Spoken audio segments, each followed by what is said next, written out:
da próxima lição que daremos início no próximo domingo. É a lição de número 8 do primeiro trimestre de 2024. Eu sou o professor Lucas Gomes, estou muito feliz por você ter escolhido o meu canal para prepararmos juntos a sua próxima aula. Se você puder e quiser, aproveite que estamos ao vivo e convide algum amigo. E se por algum acaso você estiver assistindo gravado, faça o mesmo, compartilhe essa aula com alguém para que essa pessoa tenha a oportunidade de ter acesso a esse conteúdo precioso. Gente, se inscreve no canal, deixa o seu like, isso é muito importante porque contribui com o crescimento do canal e também com a visibilidade. O YouTube assim entende que o conteúdo é bom e pode ser transmitido a diversas pessoas. E eu de verdade quero muito que você participe do sucesso deste canal. Como eu já disse, hoje falaremos sobre a disciplina na igreja. Eu posso até dizer que é um dos temas mais polêmicos dentro da igreja. E por que não dizer fora? Uma vez que nós temos milhares de pessoas que um dia passaram pela igreja e saíram justamente porque foram disciplinados. Eu gostaria muito que antes de você dar sequência nesta aula, você colocasse aqui nos comentários o que você pensa sobre a disciplina. Você acredita que a disciplina é bíblica? Segunda pergunta, sendo bíblica ou não, dê o seu argumento. Mas a segunda pergunta é a seguinte: você acredita que a maneira em que a disciplina é exercida na igreja é a maneira correta de se aplicar, já que se entende que é uma prática bíblica? Por favor, responda isso. Eu acho que você irá contribuir com milhares de pessoas que passarão por aqui até a próxima aula e certamente você poderá ajudar. Bom, a nossa lição está então já caminhando para o final, o trimestre, na verdade, e durante todo esse trimestre nós temos falado assuntos concernentes à igreja. E eu poderia dizer que esta é uma das lições mais polêmicas. E por que eu digo isso? Porque em alguns círculos e também alguns pastores já deixaram de disciplinar os seus membros, ou então têm escolhido quais membros disciplinar e quais pecados disciplinar. Então nós vamos entender hoje, biblicamente, este assunto tão controverso. Nós vamos encontrar pessoas dentro da igreja que são a favor e outros que são contra. Então eu acredito que no próximo domingo teremos a oportunidade de esclarecer muitas das dúvidas dos nossos irmãos. Então, professor, se prepare, se muna de conhecimento, folheie bastante a Bíblia, consulte os livros, porque eu tenho certeza que será uma grande aula. Bom, logo então, no primeiro tópico, nós entenderemos sobre a necessidade da disciplina bíblica. No segundo tópico, nós iremos compreender sobre o propósito da disciplina bíblica. No terceiro e último tópico, nós iremos então compreender sobre as formas de disciplina bíblica. Então, fica aí até o final, eu tenho certeza que será uma bênção para você. Não esquece de se inscrever, deixar o seu like e também compartilhar esta aula. Bom, o primeiro tópico, então, fala-nos sobre a necessidade da disciplina bíblica. E é muito interessante como aqui o autor, o comentarista, aborda este tema, pois ele começa nos dizendo que Deus é santo, depois a igreja é santa, e por último, ele vai nos falar neste primeiro tópico sobre quando a igreja não disciplina. Então, sobre a necessidade da disciplina bíblica, primeiro, Deus é santo. É algo que tem que ser entendido e aceito como verdade na igreja que se considera corpo de Cristo. Deus é santo. Isso quer dizer que ele não tolera o pecado. É bem verdade o que a Bíblia nos diz, que ele ama o pecador, mas ele aborrece o pecado. Isso quer dizer então que Deus, ele de fato foi capaz de fazer tudo pelo pecador. A maior prova de amor que encontramos na história da humanidade foi realizada pelo nosso Deus. E veja que ela não aconteceu somente na cruz. A maior prova de amor, ela aconteceu desde que o homem caiu. Desde que o homem caiu, nós então percebemos Deus provando o seu amor. No momento em que o homem caiu, Deus poderia então ter abandonado o homem. Mas a Bíblia então nos mostra Deus indo de encontro ao homem e preparando para ele vestes. Deus preparando para ele roupas. Então, desde este momento, Deus mostrou para com o homem pecador o seu amor. Todavia, desde o primeiro momento, também Deus mostrou a sua aversão ao pecado e não deixou de julgar o pecado do homem. Na cruz, então, Deus revelou o ápice do seu amor, entregando o seu próprio filho. Todavia, não quer dizer que pelo fato de Cristo ter morrido na cruz do Calvário, de braços abertos, que além de virmos a Ele como estamos, temos que permanecer da forma em que nos encontramos. Veja que o convite à salvação é feito a todos. Mateus 11, 28, ele nos diz: vinde a mim, todos que estáis cansados e sobrecarregados, que eu vos aliviarei. Veja que ele convida os que estão cansados e sobrecarregados, com uma proposta: aliviar. Então, aquele que vem a Cristo, ele tem que entender que ele precisa deixar as bagagens do pecado e trocar pelo fardo leve, pelo fardo suave do nosso Senhor Jesus Cristo. Por quê? Ele é santo. E isso nos fala da essência de Deus, do caráter de Deus, do que Deus é. Deus, ele não se tornou santo. Deus é santo. Então isso está falando de um atributo intrínseco a ele. Não dá para Deus agir contrário à sua natureza. Então a primeira verdade é que há uma necessidade da disciplina bíblica, porque Deus é santo. Então Deus não tolera o pecado. Levítico, capítulo 11, versículo 45, o Senhor nos diz: eu sou santo. O próprio Jesus, quando nos ensinou a oração do Pai Nosso, ele disse: santificado seja o teu nome. Então, através das nossas orações, através dos nossos atos, nós temos então que glorificar e santificar o nosso Deus. Então, quando Deus se faz presente, a nossa pecaminosidade se evidencia. É como a luz brilhando em meio às trevas. Só é possível perceber o quão escuro está um lugar quando a luz se faz presente, porque ela clareia e ela mostra tudo que antes estava escuro. Então, a presença de Deus nas nossas vidas evidencia as nossas falhas, evidencia os nossos pecados. E o que isso então nos gera? Constrangimento. Ou seja, não é a presença de Deus que causa o constrangimento, mas o pecado em nós. E o constrangimento, ele se dá pelo fato de Deus ser santo e nós sermos impuros. Então a caminhada cristã, ela é permeada por ações em direção à santificação. Para você entender melhor, a santificação é um processo que começa no momento em que nós recebemos a Cristo como nosso único e suficiente Salvador. Jesus pregou a Nicodemos sobre a doutrina da regeneração. E a regeneração, ela é diferente do batismo em água, que se trata de um novo nascimento também, mas para o mundo. A regeneração, ela acontece no momento em que você verdadeiramente aceitou a Cristo.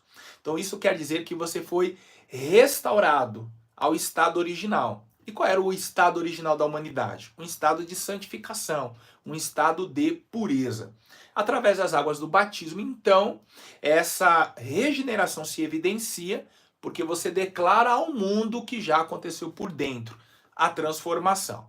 Então, quando eu digo que é um processo, é porque a Bíblia nos mostra, na primeira epístola de João, no capítulo 2, versículo 1, a seguinte informação: filhinhos, não pequeis. Isso daí é um desejo. Mas, se pecardes, observe que existe o se, e não quando pecardes. Não é uma certeza que o cristão vá pecar, mas pode acontecer que ele peque. E quando isso acontecer, temos então um advogado. Por que não quando pecardes, mas sim se pecardes? Porque o pecado na vida do cristão nunca será um plano, mas o pecado na vida do cristão, uma vez regenerado, será um acidente. Então isso quer dizer que a nossa caminhada, ela é permeada por acidentes. Nós pecamos todos os dias. Nós pecamos a cada segundo nos nossos pensamentos, sentimentos e todas as nossas emoções. Todavia, um cristão regenerado, ele, ao detectar a presença do pecado, sente o desejo da transformação. É diferente de uma pessoa não regenerada, que sequer percebe a presença do pecado ou ainda tem o desejo da transformação daquele estado de pecaminosidade para a santidade. O segundo subtópico, então, nos mostra a necessidade da disciplina na igreja, ou a necessidade da disciplina bíblica, porque a igreja é santa. Veja o que nos disse o apóstolo Pedro na sua primeira epístola, no capítulo 1, versículo 16. Sede santos, porque eu sou santo. A verdade que foi ministrada pelo próprio Deus no Antigo Testamento foi repetida agora através dos lábios do apóstolo Pedro no Novo Testamento. Então, a santidade de Deus é uma verdade reconhecida no Antigo quanto no Novo Testamento. Logo, a mesma ordem imperativa que ele deu ao povo de Israel, agora no Novo Testamento ele também dá à igreja: sede santos, porque eu sou santo. Então, qual é o padrão de santificação da igreja? O próprio Deus. Então não tem como a cabeça, que é Cristo, ser santo e o corpo ser profano. Logo, se a cabeça é santa, o corpo também deve ser santo. E isso se estende aos membros do corpo. Por que eu, você, enquanto membros do corpo de Cristo, temos que ser santos? Porque o corpo é santo. Além disso, a cabeça também é santa.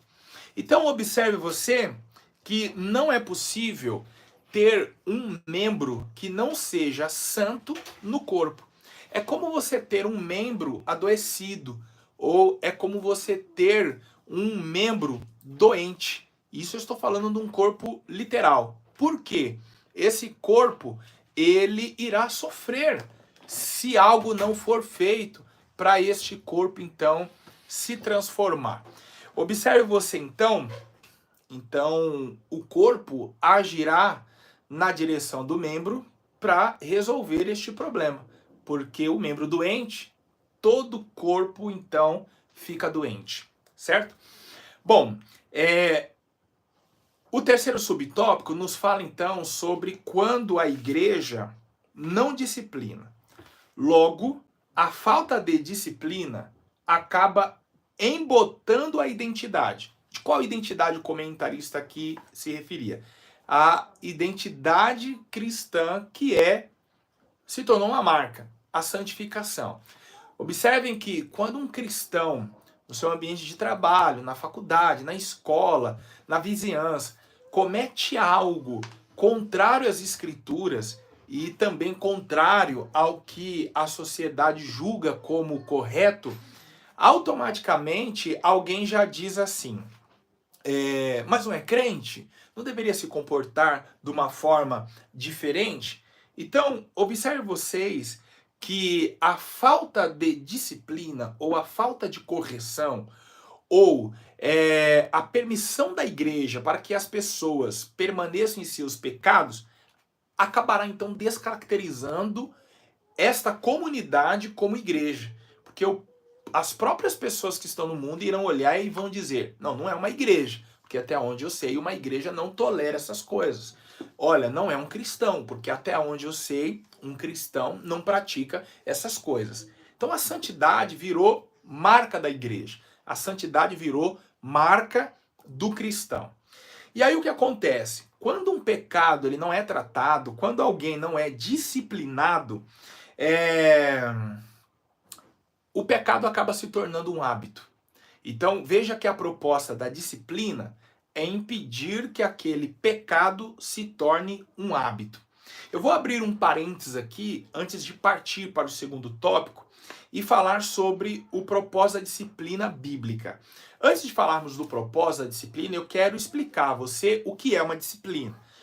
Se bem que aqui a maioria dos inscritos são cristãos e sabem do que estamos falando, pode ser que haja alguém que não é crente e ainda não saiba. Como também possa ser que na sua igreja, na próxima aula, haja um visitante não crente e ele fique ali tentando entender do que estamos falando.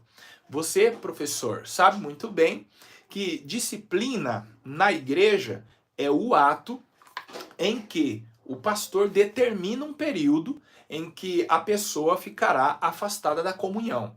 E se entende que um cristão está em comunhão quando ele participa da ceia, e então, quando ele peca e este pecado é descoberto ou confesso, esse cristão é afastado da comunhão. Ele não é afastado da comunhão literalmente pelo pastor, porque o pecado já tirou ele dessa comunhão. Então veja que o ato de dizer a alguém, você ficará 1 mês, 2 meses, 3 meses, 6 meses, 1 ano, sem participar da ceia, não quer dizer que o pastor ou a igreja está privando esta pessoa de estar em comunhão com Cristo.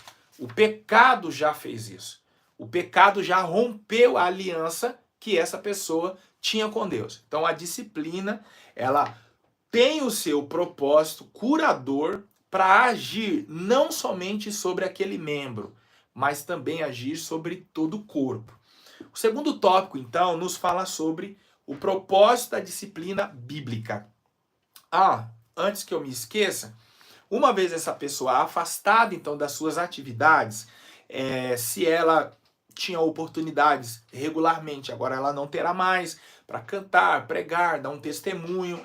Essa pessoa, se liderava algum departamento, não irá liderar mais. Então, neste período em que ela estará afastada da comunhão, ela estará em tratamento. Pelo menos assim se entende biblicamente que deve acontecer com aquele que foi afastado da comunhão. Então, vamos sim para o segundo tópico. O propósito da disciplina bíblica. Manter a honra de Cristo, primeiro. Segundo, frear o comportamento pecaminoso. Terceiro, não tolerar a prática do pecado. Então são estes os 3 propósitos da disciplina. Vamos lá. Manter a honra de Cristo. Quando o pecado não é tratado na vida do crente, Cristo é desonrado. Olha que coisa forte. Romanos 2,24 nos diz assim: o nome de Deus é blasfemado entre os gentios por causa de vós. Então, quando uma pessoa peca e a comunidade fica sabendo que ela não foi afastada da comunhão, logo isso se torna um escândalo na comunidade. E aqui o texto nos fala de uma comunidade gentílica, logo uma comunidade que não conhece o Senhor. Então, a depender do que foi praticado, se o pastor, se a igreja não tomar uma postura, logo toda a comunidade será desonrada, o nome do Senhor também será desonrado. E aí nós temos um exemplo clássico na primeira carta de Paulo aos Coríntios, no capítulo 5, em que um moço estava cometendo incesto dentro da igreja. Ele, sendo cristão, se relacionava com a madrasta. E parece que os membros da igreja conheciam o caso e entendiam aquilo como normal, talvez algo aceito na sociedade. Veja que, mesmo sendo algo de repente aceito na sociedade, se é reprovado pela Bíblia, deve também ser reprovado pela igreja. E o líder da igreja tem que tomar então uma ação. Segundo, qual o propósito da disciplina bíblica? Frear o comportamento pecaminoso. Se uma pessoa for descoberta em pecado e ela não for disciplinada, observe que ela permanecerá no seu pecado. Observe o que aconteceu com Adão. No momento em que Adão desobedeceu ao Senhor, ele foi disciplinado imediatamente. Ele foi retirado do Éden. Não somente para não comer do fruto da árvore da vida, mas eu quero crer que para não continuar comendo do fruto da árvore do conhecimento do bem e do mal. Então, a disciplina foi no exato momento para refrear. Óbvio que muitas pessoas, mesmo em disciplina, continuam pecando. Mas aí já não é um departamento que cabe à igreja, porque o pastor não vai ficar 24 horas com a pessoa fiscalizando ela. Uma atitude tem que ser tomada. Se a pessoa que foi disciplinada entender que aquela ação é curativa e não degenerativa, ela irá parar de pecar, passar o seu processo e então ser restabelecida a comunhão. Então o pecado é algo extraordinariamente contagioso, que tem poder de se alastrar com grande facilidade. Logo, também, o objetivo da disciplina é refrear no que tange a imitação daquela prática. Porque muitas pessoas podem vir e falar assim, olha, o fulano pecou, o pastor não fez nada, a igreja não fez nada, então eu vou fazer também. Então, a omissão da igreja diante do pecado de alguém é uma carta branca para que outros pequem também. Então, se você, além de professor da EBD, é pastor e está assistindo essa pré-aula, tenha cuidado com o rebanho de Cristo, pois a omissão pode ser uma liberdade para que outros cometam os mesmos ou outros pecados piores. Vejam vocês que as preocupações de hoje também poderiam ser as preocupações daqueles dias. A igreja poderia esvaziar se o líder da congregação agisse, as pessoas poderiam de alguma forma tentar trazer algum prejuízo para a igreja, como hoje se ouve dizer de até pessoas que são disciplinadas e processam a igreja. Veja, irmãos, nós estamos vivendo sim uma época difícil para a pregação do evangelho. Se nós começarmos a abrir mão dessa prática, o que os nossos filhos, os nossos netos, ao ouvirem dizer que nós abrimos mão de algo bíblico, passarão então a fazer, preocupados com aquilo que a pessoa que pecou pode fazer contra a igreja. Então veja que Paulo ordenou que os irmãos agissem sobre aquele que estava no meio da congregação, participando da comunhão, mas em pecado. Terceiro, o propósito da disciplina é não tolerar a prática do pecado. Então, quando uma igreja age, quando um pastor age sobre alguém que pecou e o disciplina, ali está uma clara mensagem de que aquela comunidade não tolera o pecado. Independente dele ser público ou não. Porque nós sabemos que existem muitos pecados que, se as pessoas confessassem e levassem a disciplina, talvez todos nós estaríamos disciplinados. Aí eu me refiro à avareza, eu me refiro à inveja, eu me refiro à mentira, à glutonaria, tantos outros pecados. Todavia, observe que a palavra ela é pregada contra todos esses tipos de pecado. Então a igreja ela precisa se posicionar contra o pecado e mostrar que não tolera o pecado. Ela aceita o pecador, desde que ele queira se transformar. O terceiro e último tópico, então, nos fala sobre as formas de disciplina bíblica. Então, primeiro, a disciplina como modo de correção. A correção contribui para o crescimento e formação do caráter cristão. Aos Hebreus 12:7 nos diz assim: porque que filho há a quem o pai não corrija? Imagine uma criança que cresce sem correção, que cresce sem tomar umas duras do pai. Independente da maneira que você procure corrigir os seus filhos, ele deve ser corrigido.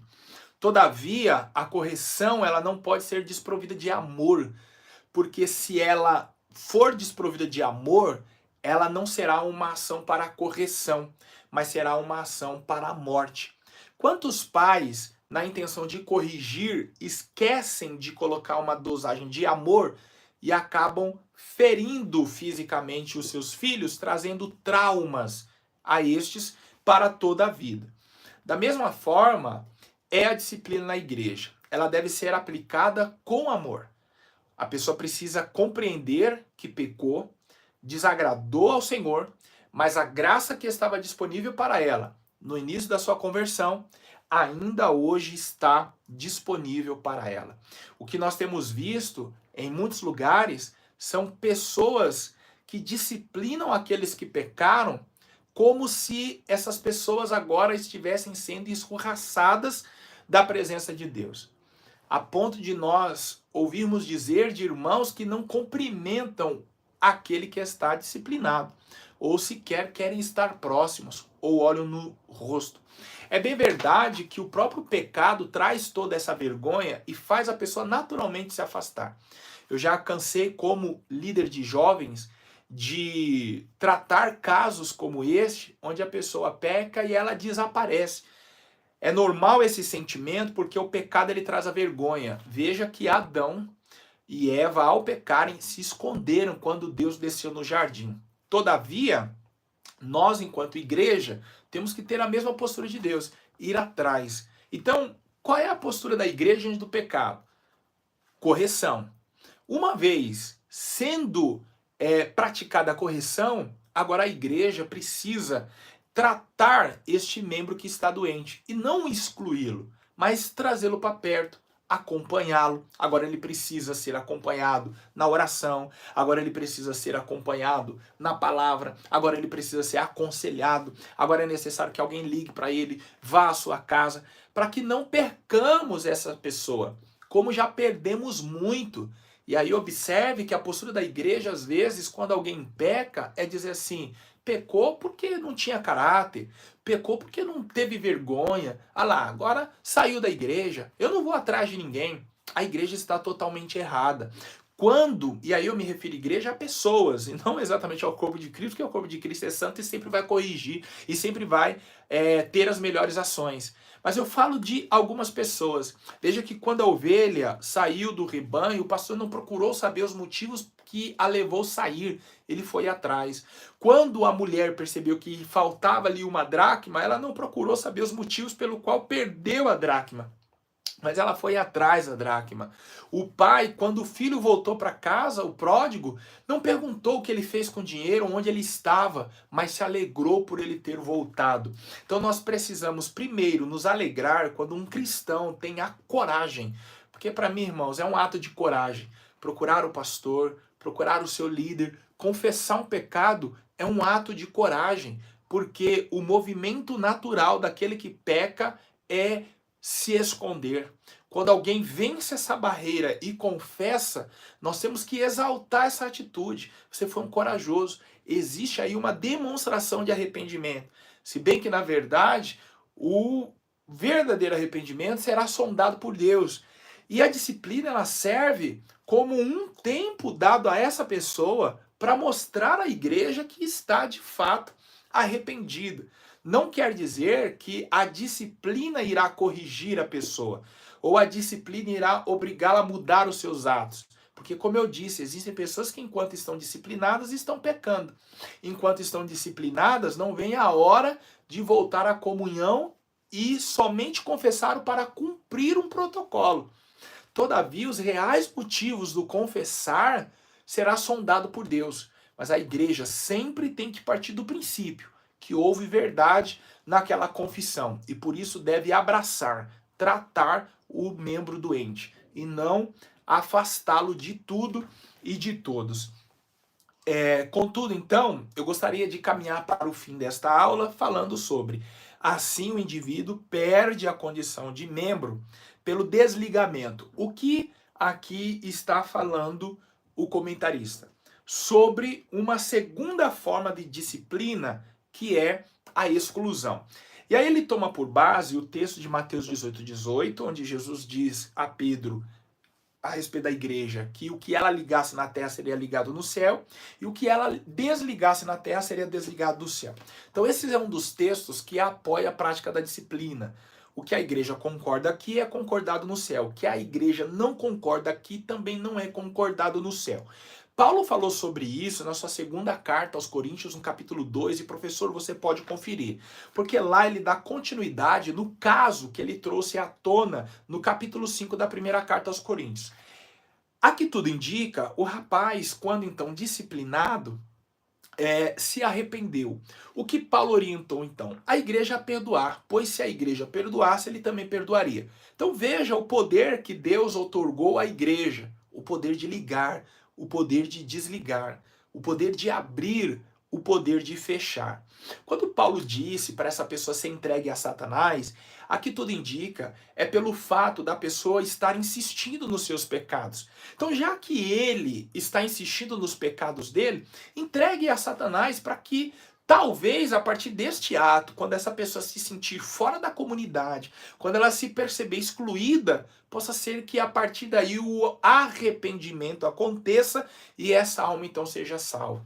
Na segunda carta de Paulo aos Coríntios, no capítulo 2, aqui tudo indica, parece que surtiu um bom efeito. Essa pessoa então se arrependeu. Então, diante disso, essa pessoa poderia ser restabelecida a comunhão da igreja. E aqui ele traz algo muito importante, falando sobre a pessoa que não quer se arrepender ser tratada como gentil e publicano. Esse texto de Mateus 18:17, Jesus falava a respeito do perdão. E aí ele disse, vai você e ele só e tenta a reconciliação. Não deu certo? Leva alguém. Não deu certo? Leva a igreja. Não deu certo? Trata como gentil e publicano. Ou seja, porque essa mesma pessoa declarou que ela não quer ser tratada como irmão. Então não partiu da igreja a intenção de não tratá-la como irmão, de excluí-la, mas a própria pessoa se excluiu. A própria pessoa declarou, não quero ser tratado como irmão. Porque o irmão é tratado como? Ele comete uma falha e ele é perdoado.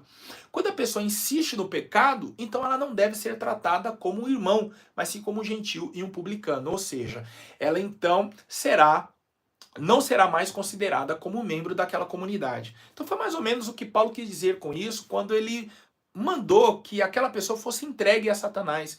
Nesse sentido, ele não quer parar de pecar, então entregue ele aos pecados dele, porque a própria pessoa está declarando que o seu coração é iníquo.